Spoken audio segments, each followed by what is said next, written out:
Have you ever wondered what a four-dimensional space would look like to a four-dimensional creature? Well, it's kind of hard to explain that or even imagine that or anything at all to do with that. But we live in three dimensions, so we can imagine a 2D creature trying to grasp our three-dimensional world. Okay, so this is our 2D guy. This here is an image of a 3D space, a 3D scene, and you can see that the image is 2D. So the creature can live in it, move around, try to map out what this place is like, this image, right? And so the problem here is that it's opaque. Say I put the creature here in the image, right? He's just in a sea of gray. There's gray all around him. He can't see past it because it's opaque, right? So imagine this. We take him out of here and we put him in a semi-transparent scene so that he can see into it, right? So he sees like a gray fog here, a blue fog here, and more gray fog here. If he wandered around this scene long enough, he could map it out and try to understand what it's like. So after he does that for a little bit, he would have an idea of what it's like in his head. And to us, this represents a 3D scene, but to him, this is just a 2D space, the space that he's in, wandering around. And we can actually do the exact same thing in a 3D world with a 3D image of a 4D scene, because a 4D creature would see a 3D image representing its 4D space, and it would be filled all the way up with color, just like this one is, for the most part. And if we made it semi-transparent, like a fog, we could see into it and gather all the information at the same time. Okay guys, so check this out. This is that 3D image space I was talking about that a 4D creature or a 4D camera would perceive. So this here is the perception of a 4D world, right? So let me show you some things. We can move around it just like the little 2D guy can move around his image representation of a 3D scene, and so we can zoom in and out and stuff. But we can also move the camera in the 4D scene, and that'll change the image, of course. So what we're looking at is actually a tesseract, a four-dimensional cube, okay? So I'm going to move the camera relative to the cube, and we'll see how the image changes. So I'm strafing right relative to the cube right now, and you can see that it's moving out of the field of view. The field of view being the whole cube here. And you can see a new face is appearing on the left here, and the faces are three-dimensional objects now. A new cell is what it's called. Faces are called cells. A new cell is appearing as we look at as we look at the cube from a different perspective. Okay, now I'm going to strafe back the other way. I'm going to strafe left now, and you can see a new cell is appearing on the other side. And so that's interesting and all. I'm going to strafe so it's back in the center again. And now there are two new directions. This right arrow here, the red axis is the right direction. So the opposite way is left. And the blue line here, the blue axis, is called the ana direction, ana and kata. So there's left, right, up, down, forward, backward, and ana and kata. Ana and kata are the two new directions in a four-dimensional scene. So I'm going to strafe, let's see, I'm going to strafe kata, and we can see the cube moves to the ana side of the image. And the same thing happens, a new cell appears. Now I'm going to strafe ana, yeah, ana, and the exact same thing happens.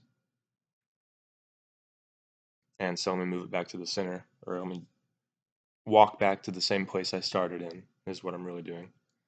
And now I'm going to move forward. So if I move forward, the cube gets bigger, takes up the entire field of view. Now I've walked past it. I walked through the hypercube. So the cube is just one face of the hypercube, of course. Just like in a 3D image, or sorry, in a 2D image of a 3D scene of a regular cube, the faces are squares. Likewise, in a 3D image of a 4D scene of a hypercube, the faces are cubes. Okay? Anyway, now I'm going to walk backwards and it shrinks into the distance. Not into the distance, but it shrinks and takes up less of the field of view here. So that's interesting. And now let me show you the most interesting part of this, in my opinion. If I strafe and then I can also pan the camera, I didn't show you that. So this is me turning. I'm not moving, but I'm turning my head, right? Or panning the camera left and right. And the reason the cube stretches is because things just stretch when they reach the edge of your field of view. That also happens in a 2D image. So that's the reason that's happening. But yeah, this is just me panning the camera. If I pan the camera and strafe such that I'm walking around the cube and always looking at it, the hypercube. When I say cube, I mean hypercube. Watch what happens. It looks as if the hypercube is rotating, right? So if you were walking around a three-dimensional cube in a regular space, it would look to you as if the cube was rotating. And likewise, this is what the image of a rotating hypercube looks like to a 4D creature or a 4D camera, whatever it may be. So what we're perceiving here, what we're doing here is we are perceiving the perception of a 4D world. That is what we are doing. So this 3D space is the perception of a 4D world. This is what a 4D retina would perceive. Because a 4D creature's retina would be a 3D surface. And so they would perceive a 3D image just like this one. And then they would infer depth. So if I walk farther away, you can see it gets smaller in the image. And so they would say, oh, that must be far away. And if I walk closer to it, this is the camera moving through the 4D scene. It takes up more of the field of view, more of the image, and they can say, oh, that must be really close. And now I'm probably inside it right now. I'm walking through it, and now I've walked past it. So anyway, I'm just trying to explain what we're looking at here. Trying to make it make sense, which of course it doesn't because it's a four-dimensional world. But as far as I know, nobody has rendered a scene like this before. I mean, they'll render like a hypercube projected. This is another way to say this is it's just a projection of a 4D scene.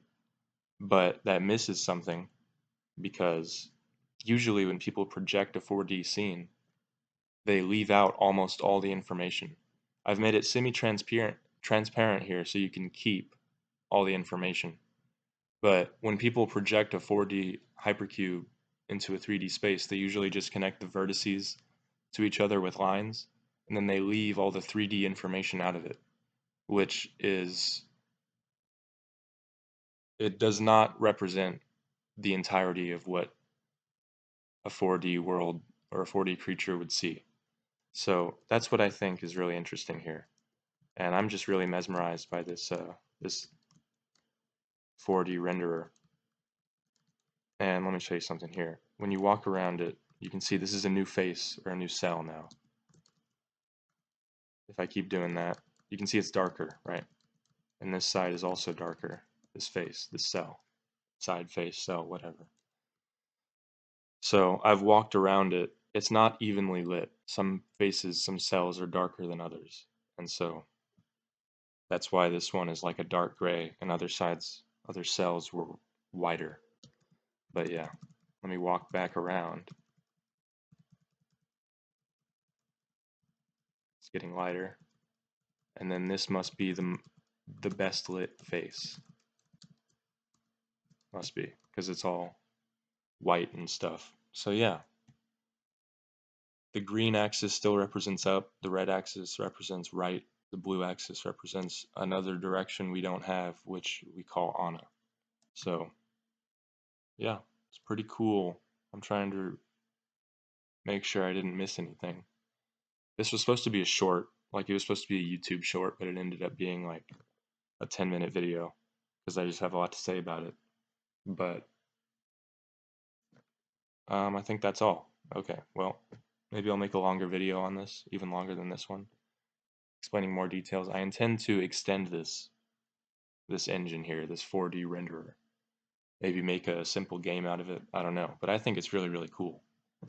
And so, yeah, okay. I think I got everything.